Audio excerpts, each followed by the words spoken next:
네, 안녕하십니까. 저 대상 TNC 임현진입니다. 반갑습니다. 제가 이제 앞에서 이제 여러 연사님께서 말씀 주신 게 이제 친환경 원료, 포괄적인 어떤 원료 쪽에 관해서 말씀을 드렸고요. 그다음에 이제 앞으로 또 이어질 강연에서도 아마 친환경 원료의 어떤 구성, 그다음에 사용, 그다음에 제수, 회생 여러 가지 이제 강연을 말씀 주실 텐데. 저는 그 중에서도 친환경 원료의 어떤 다양한 용기 혹은 이제 플라스틱 제품들 여러 가지 중에서 우리가 제일 많이 접하는 음료 용기를 만드는 그 페트 용기의 재활용과 재생, 그다음에 거기에서 이루어지는 이제 여러 가지 원료의 어떤 그 물성이나 이런 것들을 이제 배제하고 이것을 직접 현장에서 사출을 했을 때 어떤 점을 고려해야 되고 어떤 점을 중점을 둬야 되는지에 대해서 이번 시간에 말씀을 드리도록 하겠습니다. 우선 친환경 원료의 여러 종류 중에서 저희가 음료 용기에 쓰는 것들 중에서 저희가 바이오 페트 혹은 이제 그다음에 리사이클드 재생 페트, 재생 원료 어떤 사용 이런 거를 가지고 프리폼 사출의 어떤 프로세스나 중점 사항에 대해서 설명을 드리도록 하겠습니다. 일단 저희가 이제 중점적으로 말씀드릴 것들은 이제 여러 가지 친환경 원료의 종류는 다 아시는 내용들이고 그 중에서 이제 이번에 리사이클 재생, 지금 국내에서는 아직까지 재생이 이제 초기 단계에서 미미한 수준인데요.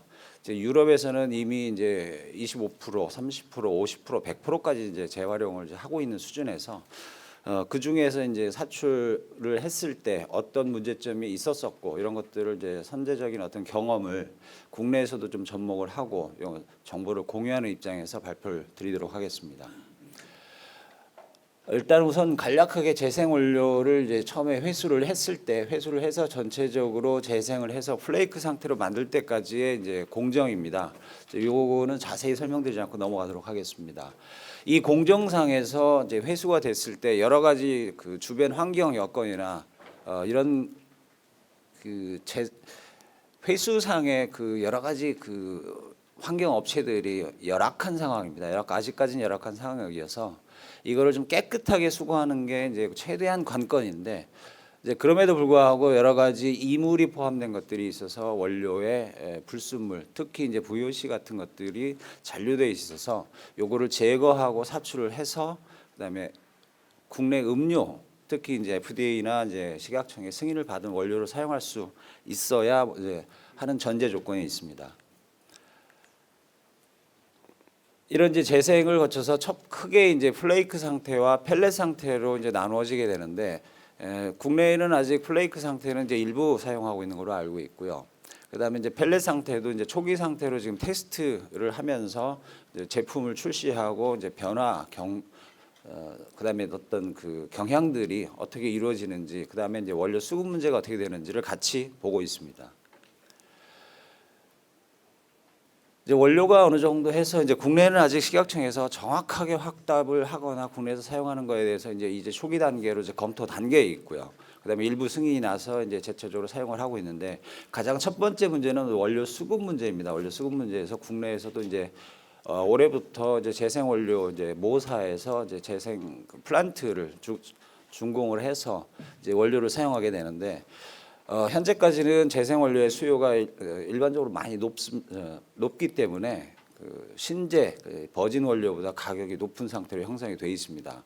그다음에 이제 특히 유럽 같은 경우에 유럽이나 전 세계적으로 이제 그 사회적인 사용 요구 강도가 높아짐에 따라서 수요는 점차적으로 늘어나게 되고요. 늘어나면서 같이 발생하는 것들이 이제 여러 가지 사출에 대한 직접적인 문제로 발생하게 됩니다. 이 도표에 잠깐 보시는 거는 뭐 미국의 어떤 사례들입니다. 미국의 사례들에서 전체 팔리는 숫자 대비해서 재생으로 이제 회수되는 비율을 이제 밑에 조그만 그래프로 나타내고 있고요. 그다음에 주목할 만한 점은 예전에는 페트나 이런 원료를 회수를 했을 때 파이버 형태로 재생하는 비율은 점점 낮아지고 점점 고급화된 업사이클링된 페트 그 용기나 이런 쪽으로 이제 쓰는 쪽의 추세가 많이 높아지고 있는 것을 볼 수 있는 그런 경향입니다. 근데 또 하나의 이제 주목해야 될 문제점이 이제 재생을 쓰게 되면서 한 번 재생된 것들이 다시 또 재생되고 제3회 또 재생이 됐을 때 그다음에 이제 페트 용기가 이제 전체적으로 한 50% 재생 원료를 사용했다 칠 때 한 5년 정도 되면 이 재생 그 비율이 유럽에서도 전체적으로 보면 이렇게 전체적인 품질의 디그레데이션 그 저감 현상이 나타나는 이제 그런 현상이 많이 벌어지기 때문에 여기에 대해서 주목을 해서 이제 봐야 되고요. 그다음에 재생을 했을 때 원료의 어떤 탁색도나 분포도, 그다음에 물성들이 이렇게 변하는 것들을 간략하게 일단 보실 수 있습니다. 오늘 여기서 말씀드린 것들은 이런 그 원료적인 측면을 가지고 사출기에서 어떻게 개선을 하면서 지속적으로 안정적인 생산을 이루어낼 수 있는가에 대해서 말씀드리겠습니다. 그래서 아까도 말씀드린 대로 이제 가장 고려해야 될 부분 중에 하나가 품질 균일성, 그다음에 이제 IV 밸류 값의 그 저하, AA의 문제, 그다음에 FDA 승인의 문제, 이런 것들을 전반적으로 종합을 해서 사출 성형의 조건과 품질을 최적화하는 그런 설비들을 유럽을 비롯해서 미주, 그다음에 국내 아까 유도에서 말씀드린 것처럼 굉장한 개발을 이루고 있습니다. 특히 유럽 같은 경우에는 이제 유럽이나 미주의 이제 규칙들을 보면 2025년부터는 의무적으로 25% 이상 사용할 수밖에 없는 이제 현실에 와 있습니다. 국내에서도 조만간 이런 그 논의가 되고 있기 때문에 또한 이 국내에서도 도입할 수 없는 문제가 수출을 하기 위해서는 이쪽 규격에 맞춰야 됩니다. 이제 그런 문제들이 있어서 일부 아마 논의가 활발하게 이루어지는 것으로 지금 알고 있습니다. 일단 전체적인 사출 프로세스를 먼저 말씀드리겠습니다. 사출은 원료 저장해서 건조를 해서 사출을 해서 이송을 해서 검사 포장까지 어떤 단계를 이루어지게 되는데, 여기서 빨간색으로 주목한 점은 이제 160도인데 160도라는 것은 일반적으로 지금 페트 사출을 할 때 180도에서 건조를 하고 있는데 재생 원료를 사용하게 되면 180도에서 건조를 하게 되면 물성 변화나 이런 것들이 조금 더 변화가 폭이 커지기 때문에 최대한 온도를 낮추려는 작업을 업체에서 지금 개발하고 연구하고 있습니다.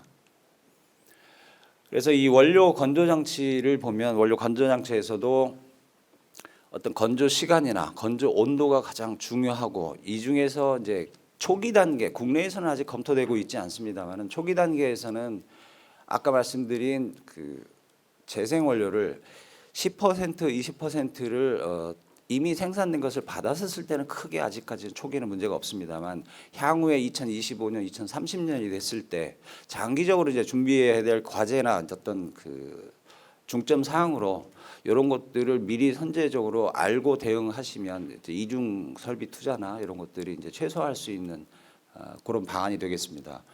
그래서 원료 건조 장치 역시 마찬가지로 아까 싱글 드라이어로 이제 건조하는 방식이 있고, 혹은 재생 원료와 신재 원료를 동시에 같이 내가 원하는 비율로 섞을 수 있게 건조를 하면서 믹서를 두고 섞을 수 있는 방법. 내가 원하는 10%, 20%, 30%의 원료를 이제 섞는데, 신재와 재생 원료의 물성이 서로 다르기 때문에 다른 온도 조건, 다른 건조 시간을 가지고 검토를 해서, 이거는 어떤 데이터가 나와 있지는 않습니다. 아까 이제 어느 분 연사께서 말씀하셨는데 각 물성별로 다 다릅니다. 다 다르고 지금 중국에서도 이제 올해를 기점으로 해서 거의 10만 톤, 20만 톤, 30만 톤의 어떤 재생 원료를 생산해낼 능력을 이제 보유하고 지금 구축하고 있는데, 각 회사의 모든 품질이 다 동일하다고 볼 수 없습니다. 그래서 이제 거기에 대한 이제 어떤 노하우, 이거는 어떤 그 데이터상의 어떤 노하우보다는 경험에 있는 노하우가 굉장히 필요하기 때문에, 그걸 바탕으로 하려면 이미 섞어진 것보다는 이런 설비를 미리 구축해서 경험을 쌓는 어떤 그 준비가 좀 필요하다고 보겠습니다. 그래서 이런 프로세스들은 지금 유럽에서 상당히 많이 진행되고 있는 이제 레퍼런스 프로젝트 사진들입니다. 그래서 다양한 구성, 그러니까 2개 혹은 3개 플레이크를 섞어 쓰는 과정, 그다음에 이제 재생 원료, 그다음에 신재 버진 원료를 같이 이제 3개의 드라이어를 구성하는 방법, 여러 가지의 형태로 구성할 수가 있습니다. 네, 또 다른 이제 그 형태 구성에 대한 사진이고요.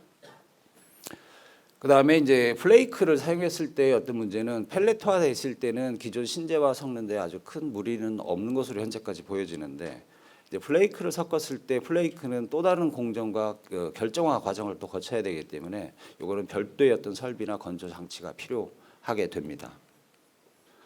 이제 전체적으로 이제 큰 문제는 이제 이런 공정을 거쳤을 때 내 제품이 FDA 승인에 혹은 국내 어떤 그 안전 기준에 적합한지에 대한 판단, 그다음에 이런 판단에 대한 기준을 이제 정부에서도 이제 세워 주셔야 될 것 같고요. 그럼 이런 것들을 이제 가지고 생산을 했을 때 직접적으로 저희가 가장 중점적으로 이제 그 변화에 대해서 보면 투명도가 당연히 떨어지게 됩니다. 아까 사진에서 보신 바와 같이, 그다음에 색상 변화, 결정화가 일부 이제 돼서 그 제품에 하자가 발생할 수도 있고요. 페트의 어떤 고유 성질이나 IV 드랍에 따라서 페트의 강도가 점차 약화되는 현상이 나타날 수 있고, 어떤 화학적 변화에 의해서 이제 그 외부 오염이 충분히 제거되지 않았을 때 어떤 문제, 이런 것들을 이제 볼 수 있습니다. 그래서 이제 그런 것들을 제거하기 위한 여러 가지 필터나 장치들이 있는데, 이런 것들을 보면 색깔 변화나 이런 것들을 보면 이게 사실은 우리가 무시할 수 없는 어떤 그 프로세스 상에 반드시 갖춰야 될 그 설비 내역으로 보실 수 있습니다. 이제 친환경 원료의 이제 드라이의 건조 이제 과정을 이제 집중적으로 이제 보시면, 제일 이제 주목할 만한 것이 이제 전체적인 원료를 현재 160도까지 내리는 기술을 이제 가지고, 그다음에 이제 160도까지라는 거는 좀 더 기술적인 부분에 대해서는 저희한테 연락을 주시면 이제 좀 추가적인 PT를 말씀드리고요. 오늘 제한 시간상 말씀을 드리지 않지만, 가장 중요한 거는 온도를 낮추는 과정이 제일 중요하다라고 말씀을 드리겠습니다. 재생원료를 계속 사용하면서 온도가 높아지게 되면 그 물성 변화가 신재와 섞일 때 여러 가지 사출 조건에 어떤 문제가 생기기 때문에 온도 관리가 굉장히 중요하다는 포인트로 말씀을 드립니다. 그 다음에 이제 중요한 것이 이제 스크류 쪽인데요. 건조된 원료가 이제 스크류에 들어가서 용융되면서, 용융될 때 가장 중요한 두 포인트가 이제 용융 스크류와 용융할 때의 온도인데, 아까도 말씀드린 것처럼 용융의 온도를 이제 최대한 낮추려고 지금 각 사에서, 저희를 포함한 각 사에서 이제 기술 개발을 하고 있고요. 그러니까 최근에 저희가 기술 개발을 해서 제주도의 모사와 이제 국내 모사에 이제 테스트한 바에 의하면 300도 이상의 용융 온도를 올라가지 않고 280도 미만으로 용융을 해서 최대한 물성 품질을 안정화시킬 수 있는 이제 그런 사출 기술로 개발돼 가고 있습니다. 여기에 또 가장 큰 장점은 뭐냐면, 재생원료를 사용하게 되면 불순물이나 그다음에 재생원료가 분진, 그다음에 입자 크기의 불균일에 따라오는 그 탄화 문제가 가장 그 직접적으로 대두가 되게 됩니다. 그래서 탄화 문제를 해결하기는 방법 중에 하나로 온도를 낮추는 방법으로 이렇게 개발을 하고 있습니다. 그래서 이제 전체적으로 이제 도표상으로 보시면 이게 실제적으로 테스트했던 사진을 이제 캡처해서 저희가 보여드리는 사진입니다. 그래서 290도 뭐 이상 올라갔던 것들을 이제 280도 이하로 낮추는 결과를 볼 수 있습니다. 전체적으로 이제 모니터상에서도 크게 이제 보면 사출의 배압을 낮출 수 있는 효과를 볼 수 있고요. 그다음에 안정적인 이제 스크류 토르크 값을 이제 가져갈 수 있는 이제 그런 기술 개발들이 지금 상당히 진척되어 있습니다. 그다음에 이제 그 버진 원료를 사용할 때와 재생 원료를 사용했을 때의 10%를 가지고 이제 테스트한 결과치입니다. 이제 그 사출 그래프를 보시면 그 중에서 이제 중점할 만한 것이 이제 토르크 부분이 상당히 좀 높아지는 것을 볼 수 있습니다. 이거는 그 하나의 예고요. 이거는 이제 아직 그 어떤 정보나 데이터가 축적되지 않은 초기 상태의 어떤 정보이기 때문에 정확하다고 볼 수는 없습니다만은 경향적인 저희가 트렌드를 볼 수 있다고 사료됩니다. 사출기의 가장 중점이 이제 용융까지 이제 끝나게 되면, 이제 그 유럽에서 지난 10년간 코카콜라 등 여러 회사에서 사출하면서 가장 큰 문제가 불량률입니다. 초기 단계에는 불량률이 5%까지 올라가서 원료 가격도 비싼데 불량률도 많이 나와서 근데 음료 가격은 올릴 수 없고 굉장히 이제 고민을 많이 해서 현장에서 이거를 이제 해결할 수 있는 여러 가지 방법을 지금 원료 건조기, 그다음에 사출기 스크루, 그다음에 이제 직접적인 프리폼을 생산하는 금형상에도 이제 기술을 적용을 해서 최대한 분진을 좀 억제하고 온도 컨트롤 제어를 하는 그런 방향으로 기술 개발을 하고 있습니다. 그래서 금형에서도 하트런너에서도 분진이 역류하는 것을 방지하는 장치 혹은 거기에 대한 초정밀 가공 이런 것들을 지금 하고 있고요. 거기에 따라서 그 밸브나 이런 것들을 기존의 어떤 하트런너의 방식이 아닌 다른 방식으로 이 밸브나 이런 것들을 작동하게 해서 기밀성을 좀 더 유지할 수 있는 방법으로 개발을 하고 있습니다. 아울러 이제 그럼에도 불구하고 발생하는 분진들을 포집해서 외부로 이제 그러니까 포집할 수 있는 이제 그런 설비에 대한 옵션들도 개발을 해서 분진이 다시 역류해서 사출하면서 제품의 탄화나 여러 가지 그 백탁 같은 문제를 이제 일으키지 않게 하는 그런 금형들을 설계하고 지금 개발하고 있습니다. 그래서 이미 한 5년 전부터 개발을 해가지고 꾸준히 코카콜라 같은 데하고 이제 테스트를 하고 있고요. 그 전에 이제 매일 하루에 6번 정도 금형 청소를 했어야 됐습니다. 분진이 계속 발생을 해서 더 이상 사출을 할 수가 없는 이제 어떤 상태가 돼서. 근데 이제 지금 현재까지는 이렇게 했을 때 최소 72시간 이상 금형 청소를 하지 않고 연속 사출을 할 수 있는 그런 금형까지 개발되어 있습니다. 지금 말씀드린 거는 유럽 기준으로 말씀드린 건데, 요거는 100% 재생 원료를 사용했을 때 기준으로 말씀드립니다. 현재까지 이제 20%, 25%를 사용했을 때는 좀 더 긴 정지하지 않고 사용할 수 있는 시간을 이제 보장할 수 있고요.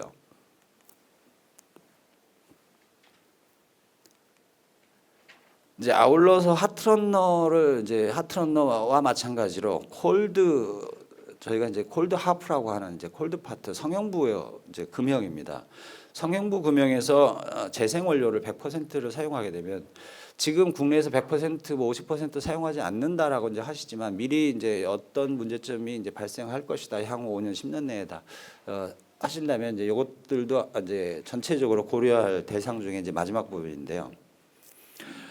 코팅 부분이 굉장히 다양하게 지금 실험화되고 있고 이미 상용화되어 있습니다. 코팅했을 때 이제 디몰딩이라고 해서 사출을 하고 난 이후에 프리폼을 빼 나와야 되는데 프리폼이 굉장히 그 재생 원료를 많이 사용하게 되면 스티키하거나 온도 변화에 따라서 이렇게 잘 빠져나오질 않습니다. 그걸 빠져나와서 에러가 발생해서 기계를 멈추는 것을 방지하기 위해서 다양한 코팅 기술로 가지고 코어나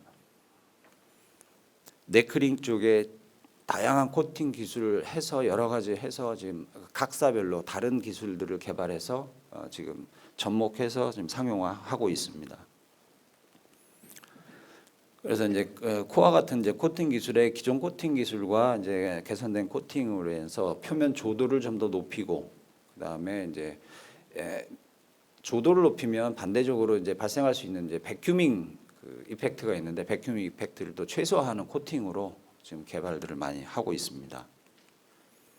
그래서 콜드하프의 이제 이런 코팅이나 디몰딩에서 어떤 장점을 이제 가지고 온다 하더라도 지속적인 분진은 저희가 어떻게 할 수가 없습니다. 그래서 요거는 이제 코카콜라에서 하루 생산했을 때의 분진입니다. 100%를 가지고 이제 생산을 해봤습니다. 이런 분진의 이제 오염을 갖으면 더 이상 생산할 수 없게 되는데 이런 코팅 기술이나 어떤 클리닝 기술, 분진 제거 장치들을 기술을 통해서 현재까지 예전에는 이제 하루에 뭐 수차례 했던 것들을 이제 일주일에 2회 정도, 향후에는 점점 더 개발해서 일주일에 그러니까 이번 주는 청소 없이 가동할 수 있는 이런 목표를 가지고 이제 생산을 지금 검토를 하고 있습니다.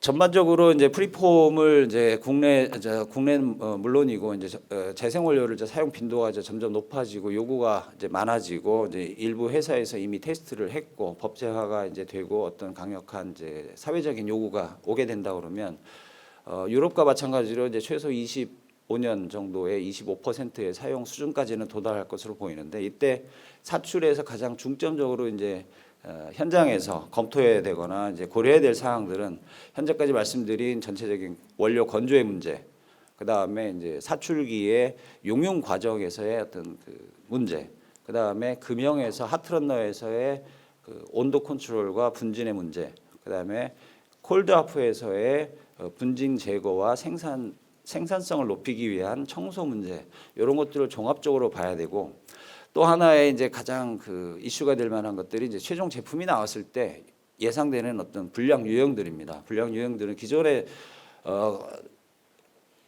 국내 제 최대 뭐 삼양사나 다른 모든 회사들이 이제 보는 것들이 0.2%, 0.3% 미만으로 이제 불량률을 관리하게 되는데, 재생을 사용했을 때 이제 저희가 뭐 회사 같이 이제 하고 협업을 해서 연구를 하다 보면 지속적인 사용을 했을 때 25% 이상을 쓰게 되면 불량률이 거의 1% 이상 올라가는 것을 볼 수가 있습니다. 거기서 검사기에 대한 수요에 대한 중요성도 굉장히 중요해지고요. 그 중에서 나올 수 있는 제일 큰 불량은 이제 탄화입니다. 이 탄화는 재생 원료의 이제 원료 크기의 불균일성에서 오는 걸 수도 있고, 그다음에 원료 건조 상태에서의 그 열 흡수의 불균형에서 오는 여러 가지 탄화 문제가 생길 수 있고요. 그다음에 이제 백탁이라고 해서 이물인데 녹지 않은 원료, 좀 알갱이가 크거나 좀 단단하거나 물성이 변화된 녹지 않은 원료들이 나올 경향이 있고, 그다음에 사출 과정에서 잘 녹지 않았을 때 사출 플로우가 좋지 않아서 블로잉할 때 터질 수 있는 여러 가지 조건 문제들이 다양하게 대두가 될 수 있습니다.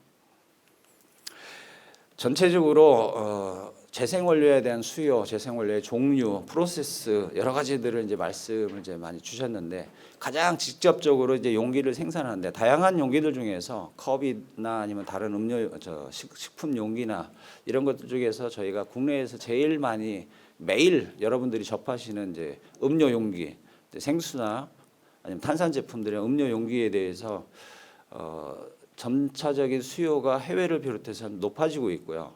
이번에 그 월드컵 때는 코카콜라에서 100% 재생 용기로 된 제품을 내놓겠다고 합니다. 물론 코카콜라의 역시 코카콜라처럼 이제 캠페인성을 잘 하긴 하겠지만, 이런 것들이 이제 전 세계적인 어떤 시그널이 됐을 때, 그러면 그런 원료의 개발이나 이런 것들을 가지고 그다음에 현장에서 바로 이제 저희가 생산하는 데 접목하는 어떤 기술들, 그다음에 동향들, 문제점들을 미리 파악하는 입장에서 간략하게 저희 발표 자료를 준비해 봤습니다. 고맙습니다.